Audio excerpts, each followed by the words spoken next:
Morning. Hello, Could you give me your name and rank, please? my name is Patrick Lauer. My rank was a second lieutenant for 2 years, a first lieutenant for 1 day, and then I reverted to a CW2 for the rest of my time in the military in 4 years. What was your branch of service and when did you serve? I was with the Maryland Army National Guard in Edgewood, Maryland. My unit was the first of the 224th Attack Helicopter Battalion, and I flew AH-1 Cobra helicopters. What is your connection to Southwest Virginia? My connection to Southwest Virginia, I was a trooper with Virginia State Police in Prince William County, and then I got promoted into the aviation unit to fly Med Flight 2 in Abingdon, Virginia. So I got sent down here not knowing where Abingdon or Washington County was. How and why did you enter the military? Well, my interest started in high school when junior ROTC came to my high school, and it was the first year when I was a senior, so I joined that. And then I tried to get a ROTC scholarship at Shippensburg University in Pennsylvania. I didn't get it my first year, but I got a 3-year Army ROTC scholarship in college, and I graduated as second lieutenant, and that's how I got here. What were some of the jobs that you performed while serving? Well, the only jobs I performed was going to military flight school at Fort Rucker, Alabama, learning to fly on the UH-1 Huey. The full-size Huey was my primary aircraft in training, and then I reverted to the AH-1 Cobra, and I just flew the AH-1 Cobra with my guard unit. Where were some of the places that you lived and how did you stay in touch with your family and friends? Well, being in the National Guard, kind of live at home, so never got deployed. When I was in training in Fort Rucker, Alabama, that's when the Gulf War started.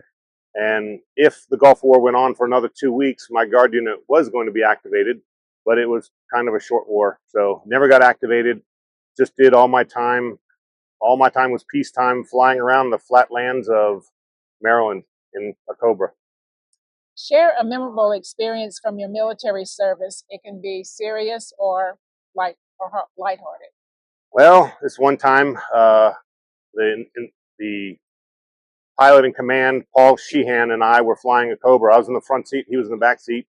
We'd just taken off from our airfield, Weedy Army Airfield in Edgewood, going over to what we call the wet site, the weekend tactical training site, where the helicopters get to get down next to the ground and have fun around the trees and pop up and down and just have some fun low to the ground.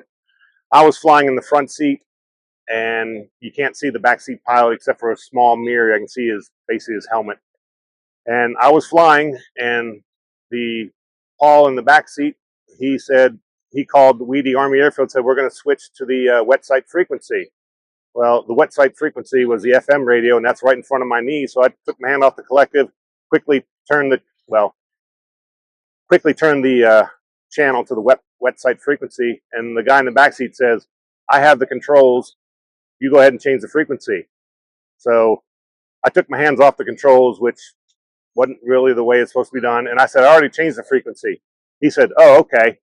And as soon as that happened, the helicopter nosed over, pitched down. We were about 300 feet above the trees. And as we're going down at a relatively steep angle, I thought he was doing it. And I thought to myself for 1 second, I'm like, this is probably what it looks like before a helicopter crashes into the trees. And at the exact same time, his name is Paul, my name is Pat. We said each other's first names with a huge question mark. I just said Paul as he said Pat, and we both realized that neither one of us were on the controls.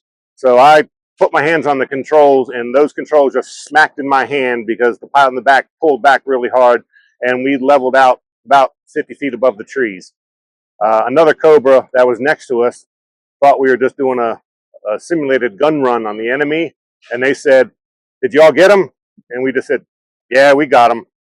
And he said, what was that? He said, I thought you were flying. So we messed up the three-way positive transfer of control.